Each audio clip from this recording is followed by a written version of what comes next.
오늘은 내 생일이다. 내가 세상에 태어난 지 75년째 되는 날. 내가 챙기지 않아도 되는 날이라 생각했다. 그저 누군가가 생일 축하해요 한마디만 해줘도 그걸로 충분할 나이니까. 엄마 오늘은 특별한 데 가요.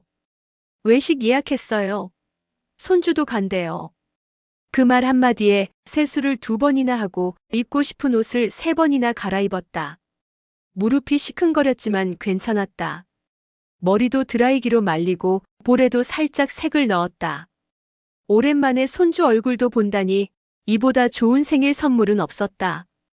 그동안 자식들한테 민폐가 될까봐 조심하고 또 조심했던 나인데 오늘은 내가 엄마로 할머니로 그들 옆에 당당히 서도 되는 날인 줄 알았다. 문 앞에서 차를 기다리며 작년 생일을 떠올렸다. 그땐 그냥 혼자 미역국 끓여 먹었지. 딸은 일하느라 바쁘다 했고 아들은 문자 하나 보냈다. 엄마 생일 축하해요. 다음에 맛있는 거 사드릴게요. 그 다음은 결국 오지 않았다. 하지만 올해는 다르다. 직접 데리러 온다 했다. 게다가 손주까지 같이 온단다. 한참을 기다리다 드디어 딸이 도착했다. 엄마 춥죠? 아유 왜 이렇게 예쁘게 하고 나왔어? 예쁘다는 말에 괜히 속으로 뿌듯해졌다. 아이처럼 웃음이 났다. 오늘 엄마 주인공이에요. 생일이니까 뭐든 다 엄마 마음대로 해요. 그래서일까? 차 안에서 괜히 콧노래까지 나왔다. 창밖을 보니 단풍이 울긋불긋 예쁘게 물들어 있었고 이 순간이 그냥 너무 고마웠다. 가끔은 이런 생각도 든다. 내가 너무 오래 산 걸까? 애들한테 부담만 되는 건 아닐까? 그래도 오늘 같은 날에는 그런 생각을 접고 싶었다. 할머니 오늘 뭐 먹어요? 응, 뭐든 먹고 싶은 거 다 시켜. 오늘은 우리 축제 날이니까. 웃음이 절로 나왔다. 가슴이 벅찼다. 이렇게라도 가족들과 함께 있는 게 얼마나 큰 축복인지 모른다. 그런데 차가 레스토랑 방향이 아닌 낯선 골목길로 빠지기 시작했다. 창밖에 익숙하지 않은 건물들이 보였고 요양센터 실버케어 같은 간판들이 하나둘 나타났다. 순간 불길한 예감이 들었다. 이게 뭐지? 잘못 온 건가? 얘들아 어디 가는 거야? 식당 쪽 아닌데. 아 엄마 거기 가기 전에 잠깐 요양원에 들릴 거예요. 상담 예약해놨어요. 요양원? 왜 그런 곳을? 이제 나이가 들어가는 건 안다. 가끔 기억이 깜빡할 때도 있고 물건을 두고 잊을 때도 있지만 내가 요양원 상담까지 받아야 할 정도였나? 심장이 덜컥 내려앉았다. 하지만 생일날인데 설마 그런 건 아니겠지. 요즘은 다 그렇게 해요 엄마. 등급만 받아놓는 거예요. 몇 일만 체험. 절대 맡기려는 거 아니에요. 그래. 체험이라니까. 서류용이라니까. 괜히 내가 예민한 거겠지. 하지만 왜 그 말이 이토록 서늘하게 들렸을까? 차가 요양원 입구에 멈췄다. 직원 한 명이 문을 열고 다가왔다. 명찰을 단 채 환하게 웃고 있었다. 어르신 어서 오세요. 따님이 미리 연락 주셨답니다. 그 말에 나는 다시 고개를 돌려 딸을 바라봤다. 정말 며칠만이야? 그럼요, 엄마 며칠만. 하지만 그 눈빛은 그 어느 때보다 낯설고 멀었다. 이틀이 지났다. 딸이 말했던 며칠 중 이틀. 시간이 지나면 다시 돌아올 거라 믿었다. 방에는 작은 침대 하나, 낡은 창문, 그리고 하얀 커튼. 창밖으로는 정원과 간이 벤치가 보였다. 마치 영원히 나갈 수 없는 울타리 같았다. 처음엔 다들 친절했다. 직원들도 옆방 할머니들도. 어르신 식사하셔야죠. 어르신 산책 가실래요? 낯선 호칭, 낯선 말투. 아직은 내가 여기 사람이 아니라는 걸 나만 모르고 있었다. 딸은 전화를 가져간다며 챙겨갔고 직접 통화는 어렵다고 했다. 엄마가 정신없어 할까 봐라나? 그래도 곧 올 줄 알았다. 정말 일주일도 안 돼서 나를 데리러 올 줄 알았다. 그렇게 말했으니까. 하지만 그날 이후로 누구도 날 찾아오지 않았다. 휴게실 소파에 앉아있던 어느 날 직원에게 조심스레 물었다. 저 혹시 오늘 보호자 연락은 왔나요? 아, 오늘은 없었어요. 근데요, 심사 날짜가 다음 주라. 계속 계셔야 할 거예요. 심사? 그게 뭐였더라? 아, 맞다. 요양등급 심사. 딸이 말했었지. 그냥 받아두면 좋아요. 다 엄마 위해서예요. 근데 내가 진짜 받아야 할 만큼 기력이 없던가? 아니다. 혼자 밥도 해먹고 시장도 보고 내 손으로 양말도 뒤집어 개었다. 잊어버려도 다시 찾을 줄 아는 머리는 있었다. 근데 왜 나는 여기 앉아 누가 날 데리러 오는지만 보고 있어야 할까? 밖에서 들려오는 차 소리에도 가슴이 쿵 내려앉는다. 혹시 딸일까? 혹시 손주일까? 아니었다. 하나도 아니었다. 방 한편엔 누군가 놓고 간 꽃다발이 시들어 있었다. 내 생일날 누가 갖다 놨던 그 꽃. 시들어가는 게 꼭 지금 내 마음 같았다. 오늘은 점심을 먹다 말고 울음이 터졌다. 숟가락을 내려놓고 고개를 떨궜다. 왜 이런 데 와 있는 걸까? 왜 생일날 이런 곳에 와서 혼자 식판을 보고 있어야 하지? 그때 옆자리에 앉아있던 할머니가 조용히 물었다. 몇 살이요? 75이요. 나는 82이요. 나도 처음엔 울었어요. 근데 아무도 안 와요. 울어봤자 아무도 안 와요. 그 말이 비수처럼 가슴을 찔렀다. 이곳에 오래 계신 분들 중 자식이 찾아오는 사람은 한 달에 한 명 정도라 했다. 처음엔 매일 온다고 하다가 일주일에 한 번, 한 달에 한 번, 그리고는 아예 안 온다고. 며칠만이란 말은 그들에게도 들은 적 있었다고 했다. 그 며칠이 3년이 된 사람도 있었다고. 나는 아니다. 나는 그럴 리 없다. 내 딸은, 내 사위는, 내 손주는 나를 그렇게 두지 않을 거다. 그렇게 생각했다.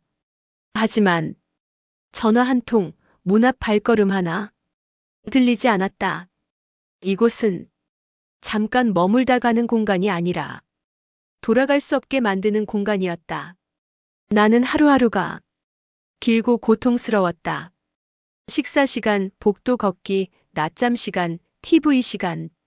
모든 것이 누군가의 통제 아래 있었다. 집에 가고 싶다.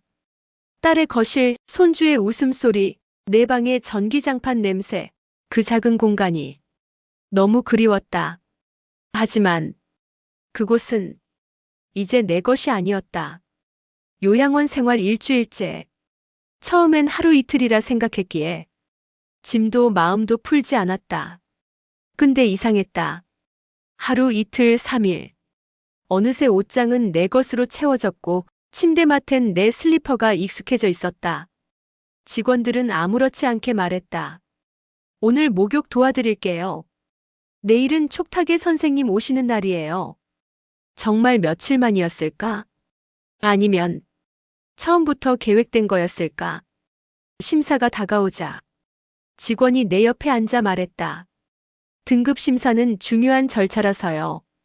몸이 좀 더 불편해 보이셔야 해요. 목소리는 약하게, 걸음도 느리게. 아셨죠? 그 순간 머리가 멍해졌다. 연극을 하라는 말이었다. 내 몸보다 더 불편하게 보여야 등급이 잘 나온단다. 난 물었다. 이게 꼭 필요한 건가요?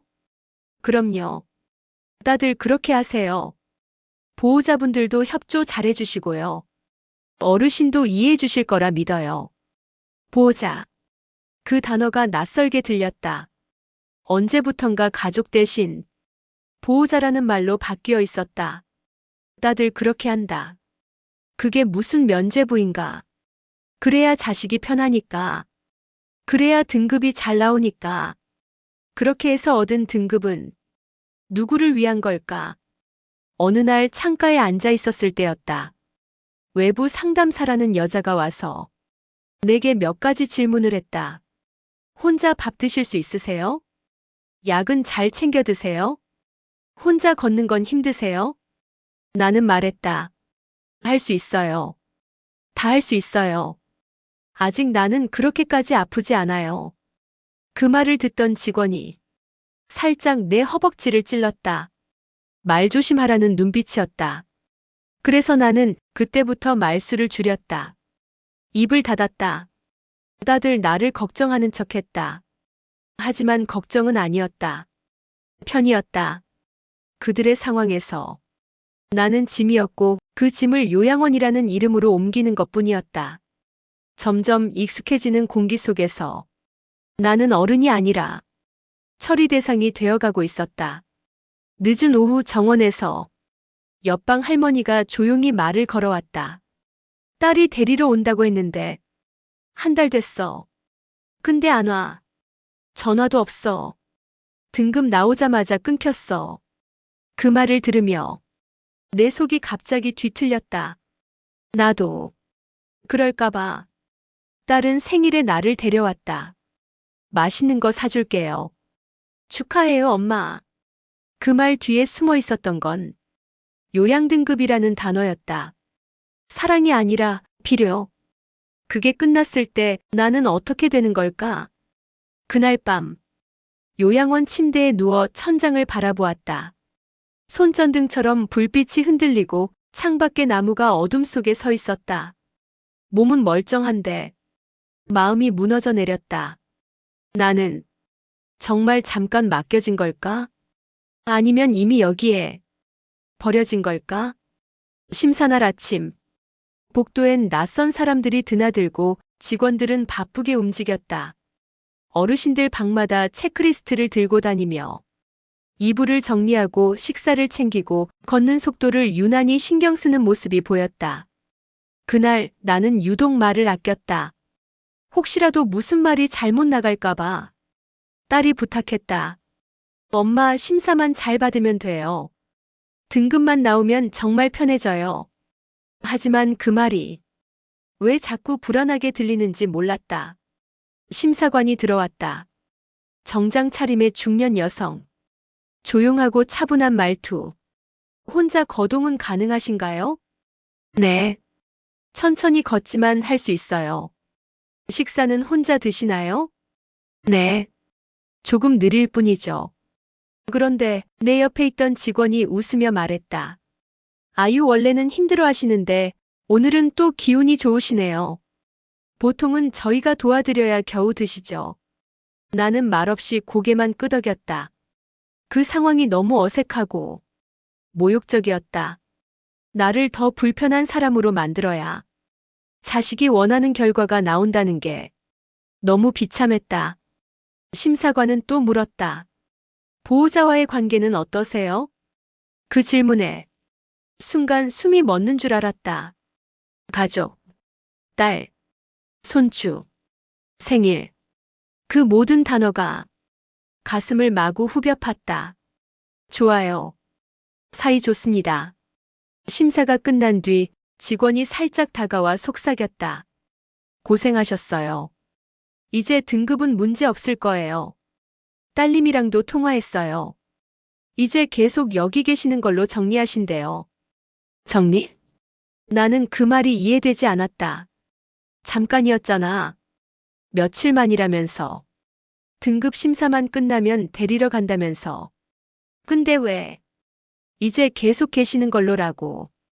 정해졌다는 말을 하는 건데. 딸에게 전화를 걸어달라 부탁했다.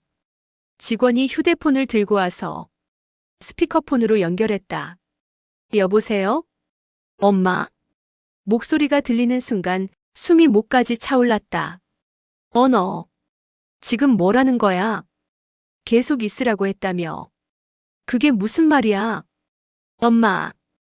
그게 생각보다 등급이 잘 나와서 이왕 이렇게 된 거 엄마도 여기서 편하게 계시고 우리도 회사 일도 있고 손주 학원도 바쁘고 병원 다니기도 편하고 그런 거예요. 그러니까 돌아올 생각은 없는 거구나. 엄마, 왜 그래? 그렇게 말하지 마. 다 엄마 위해서 그런 건데. 엄마 위해서? 정말 날 위한 거였으면 생일날 나를 여기 데려다 놓진 않았겠지. 엄마 지금 예민하신 것 같아요. 우리도 힘들어. 엄마도 이제 좀 생각해줘야지. 그 순간 무언가가 툭 하고 끊어졌다. 이해했다. 처음부터 이 모든 게 계획이었다는 걸. 외식은 미끼였고 생일은 도구였다. 요양 등급이라는 이유를 위해 가족이라는 이름은 날 속였다. 스피커폰에서 딸의 목소리가 멀어져 갔다. 엄마, 엄마 듣고 있어? 엄마. 듣고 있었다. 하지만 대답은 하지 않았다. 그 말이 너무 서러워서 내가 입을 열면 울음이 터질 것 같아서 심장이 아팠다. 몸이 아니라 마음이. 그게 더 끔찍하게 아팠다. 조용한 밤이었다. 요양원 2층, 식당 불은 이미 꺼졌고 복도에선 직원들의 발소리만 간간히 울렸다. 창밖엔 가로등 하나가 깜빡이고 있었고 나는 작은 탁자에 앉아 있었다. 그 앞엔 작은 생일 케이크 하나, 초는 단 2개, 숫자는 없었다. 직원 한 명이 조심스레 케이크를 놓으며 말했다.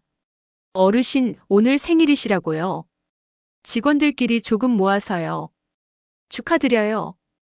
감사하다고 말은 했지만 가슴 깊은 곳에서 올라오는 그 미안함 같은 게 목구멍을 꽉 막았다. 생일이라는 말이 이토록 아프게 들릴 줄이야.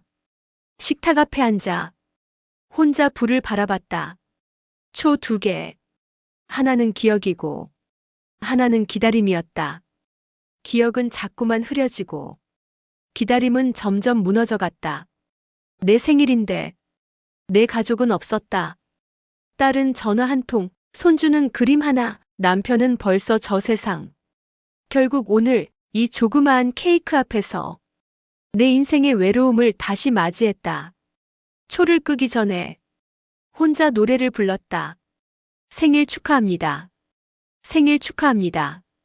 사랑하는 나 자신. 생일 축하합니다. 목소리가 떨렸다. 울지 않으려 했는데 눈물은 이미 앞섬을 넘고 있었다. 그토록 기다렸던 하루, 내 생일. 딸은 말했다. 오늘 외식하자고. 좋은 데 데려가겠다고. 손주도 간다고. 그렇게 웃으며 날 차에 태웠다. 그리고 도착한 곳은 식당이 아닌 요양원이었다. 그날이 바로 오늘이었다. 나는 생일날 요양원에 입소된 사람이 되었다. 다른 어르신들은 가족들과 영상통화를 하고 있었다. 할아버지 생신 축하해요. 조만간 찾아갈게요. 그들의 웃음이 칼처럼 날 스쳤다. 나는 조용히 케이크의 촛불을 껐다. 그 순간 나 자신이 꺼져버린 것 같았다. 이 초는 다시 켤 수 있을까? 이 기다림은 다시 의미가 있을까? 그 누구도 생일 축하한다는 말을 하지 않았지만 나는 나에게 속삭였다. 그래도 생일 축하해. 오늘 하루 견뎌낸 너에게 정말 수고했어. 그리고 미안해. 가족이라는 이름을 믿어버린 나에게. 며칠이 지나고 더 이상 며칠이라는 단어는 의미가 없어졌다. 나는 이곳의 입소자가 되었고 누구도 더 이상 나를 데리러 온다는 말을 하지 않았다. 처음엔 아직 정리가 안 된 거라 믿었다. 일이 바빠서일 거라고. 곧 다시 연락이 오겠지 생각했다. 하지만 이제는 안다. 그런 일은 일어나지 않는다는 걸. 전화기는 여전히 조용했고 문자 하나 오지 않았다. 복도에 서서 한참을 창밖을 바라보던 날 마침 직원이 다가와 말했다. 오늘도 누구 안 오셨어요? 고개를 끄덕이자 직원은 말없이 내 어깨를 토닥였다. 그 짧은 손길이 가족의 말보다 더 따뜻했다. 나는 알게 되었다. 가족이 다가 아니라는 걸. 가족이라는 이름을 믿었지만 그 이름은 책임도 사랑도 아니었다. 등급이 나오자마자 연락이 끊긴 이곳엔 나와 같은 사연을 가진 이들이 넘쳐났다. 처음엔 다들 울었다. 누군가는 밤마다 방문 앞에서 기다렸고 누군가는 식사 중에 이름을 부르며 울었다. 그랬던 사람들이 이제는 무표정하게 식사를 하고 그저 시간표대로 하루를 보낸다. 슬픔도 반복되면 무뎌지는 법이다. 이곳에서 나는 새로운 사람들을 만났다. 나처럼 딸에게 속았다는 할머니, 집을 처분한 뒤 아들에게 버림받았다는 할아버지, 처음엔 하루만 맡긴다던 며느리의 말에 속았다는 분도 있었다. 우리는 웃으며 말했다. 우리 요양원에서 가족 만들까요? 가짜 가족이 아니라 정말 서로를 걱정해주는 진짜 가족. 누군가는 손을 내밀었고 누군가는 눈물을 흘리며 고개를 끄덕였다. 처음엔 버림이었지만 지금은 다시 시작이라 믿기로 했다. 나는 여전히 딸을 원망한다. 하지만 매일 그 감정을 품고 살 순 없었다. 이제는 내 삶의 중심에 나 자신을 놓기로 했다. 내가 울지 않아야 내 하루가 조금은 덜 아플 테니까. 그렇게 다시 하루가 지나간다. 복도 끝 창문으로 햇살이 들어오고 정원에서는 누군가의 휠체어가 천천히 움직인다. 나는 오늘도 내 자리를 정리하고 책상에 꽂아둔 작은 거울을 본다. 거기엔 처음 이곳에 왔을 때보다 조금 단단해진 얼굴이 보인다. 그리고 나는 알게 되었다. 사랑은 기억해주는 게 아니라 함께 있어주는 거라는 걸. 그날 나를 데려다 놓고 떠난 그들의 말보다 지금 이곳에서 함께 손잡아준 이들의 온기가 더 진짜였다는 걸. 오늘도 나는 말없이 속삭인다. 괜찮아. 넌 혼자가 아니야. 비록 가족은 떠났지만 너 자신이 여기 남아있으니까. 그래, 이젠 나를 위해 살아볼게.